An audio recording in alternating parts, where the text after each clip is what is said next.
Kevin Edwards with Bankers Compliance Consulting. In November 2020, we received some BSA guidance in the form of a joint fact sheet related to the due diligence requirements and expectations for charities and nonprofit organizations. Now, this is something that was a long time coming, and the response really was due to the COVID pandemic. You see, there were a lot of charities and nonprofit organizations that were having difficulty obtaining banking services because they were higher risk from a BSA perspective. Now, why is that? Well, we know if you're in the BSA field, you know that charities and nonprofit organizations, they can be used to facilitate money laundering, terrorist financing, and just they have a slightly higher risk profile due to the nature of what they are.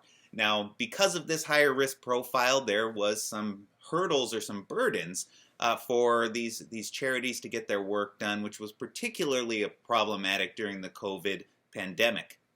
Now, this joint fact sheet that comes out, it really clarifies what the expectations are from a high level. You see, first it points out what we already know. Most charities and most nonprofit organizations are perfectly fine. In fact, they're a valuable part of how we raise money for just causes in this country. Now, there is also a risk attached to that, and that's what this fact sheet really lays out. What exactly does your program need in order to evaluate these charities? What you shouldn't be doing is running away from them. Yes, there is a danger associated with them, but manage that risk. Don't just shut it down and not allow charities and nonprofit organizations to operate at your bank, because most charities, they're good. So this document or this fact sheet is really helpful. It lays out what your customer due diligence questions should be, how to develop a risk profile or a customer risk profile that actually answers the questions that you need to know in order to adequately monitor and manage these types of customers. So from a practical perspective, what are the next steps? Well, first off, the tip of the day is always update your risk assessment. Have you gone through and evaluated what kind of risk your institution has with respect to these types of charities and nonprofit organizations? Do you know how many that you have? What are the nature and purposes of all of those accounts?